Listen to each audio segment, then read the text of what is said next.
नमस्ते to all, I am रूपा मल्लिक। आज के बोलबो फाइबर आमादेर शरीरेर जोन्नो केन इम्पोर्टेंट, फाइबर समृद्ध खाबार आमरा केन खाबो एबं फाइबर किभाबे आमादेर शरीरे काज करे।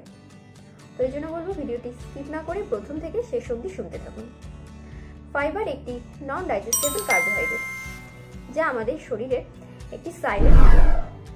तो फाइबर मूलत दु धरनेर हये थाके, नम्बर 1 सल्युबल फाइबर एबं नम्बर 2 इनसल्युबल फाइबर। फाइबर नीचे हजम হয় না, কিন্তু আমরা যে সমস্ত খাবার খাই সেই খাবারগুলোকে হজম হতে সাহায্য করে। এই জন্য ফাইবার সমৃদ্ধ খাবার কিন্তু বেশি বেশি করে খাওয়াটা আমাদের অত্যন্ত জরুরি। তো আমাদের শরীরের মধ্যে যে গুড ব্যাকটেরিয়া থাকে, এই গুড ব্যাকটেরিয়াদের খাবার এই ফাইবার। সলিউবল ফাইবার অর্থাৎ যেটা জলে মিশে যায়, এই সলিউবল ফাইবার খেয়েই আমাদের শরীরের মধ্যেকার গুড ব্যাকটেরিয়া বেঁচে থাকে। আর এই গুড ব্যাকটেরিয়াগুলি আমাদের শরীরের একটি বিশেষ ধরনের ভূমিকা পালন করে। তো ফাইবার আমাদের গাট হেলথকে ভালো রাখে, এটা হয়তো আপনারা অনেকেই জেনে থাকবেন। তবে শুধু গাট হেলথই নয়, বরং ওভারঅল হেলথের জন্য এই ফাইবার খুবই গুরুত্বপূর্ণ একটি ভূমিকা রাখে। তাই অবশ্যই ফাইবার সমৃদ্ধ খাবার আপনারা প্রতিদিনই খাবেন।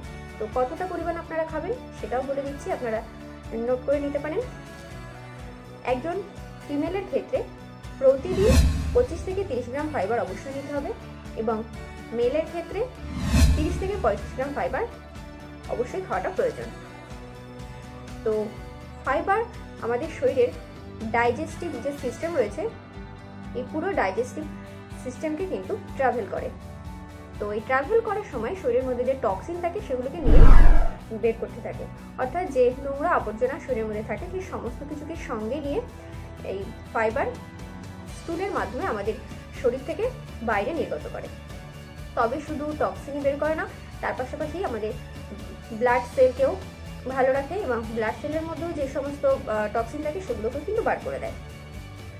আর এর পাশাপাশি ব্লাড অর্থাৎ রক্তে যে কোলেস্টেরল রয়েছে তার মাত্রাকে কমিয়ে দেয় এবং রক্তের মধ্যে যে গ্লুকোজ থাকে, গ্লুকোজের মাত্রা যদি বেড়ে যায় তাকেও কমাতে সাহায্য করে। এছাড়াও যাদের হাই বিপি রয়েছে, হাই বিপি কমাতেও কিন্তু এই ফাইবার খুবই গুরুত্বপূর্ণ একটি ভূমিকা রাখে। তাই বলবো আজ থেকেই আপনারা ফাইবার সমৃদ্ধ খাবার আপনাদের খাদ্য তালিকায় অ্যাড করুন এবং এখনও যারা ফাইবার সমৃদ্ধ খাবার সঠিকভাবে খান না, হয়তো প্রতিদিন খান না, তো আমি বলবো যে প্রতিদিনই খাওয়া শুরু করুন, কারণ এটা আমাদের শরীরের জন্য খুবই গুরুত্বপূর্ণ একটি ভূমিকা পালন করে। এর পাশাপাশি যারা কনস্টিপেশনের পেশেন্ট রয়েছে তাদের জন্য কিন্তু ফাইবার খুবই উপকারী। তাই অবশ্যই আপনারা প্রতিদিনই ফাইবার সমৃদ্ধ খাবার খাবেন এবং ভালো থাকবেন, সুস্থ থাকবেন, নিরোগ দেহে বাঁচবেন। ধন্যবাদ।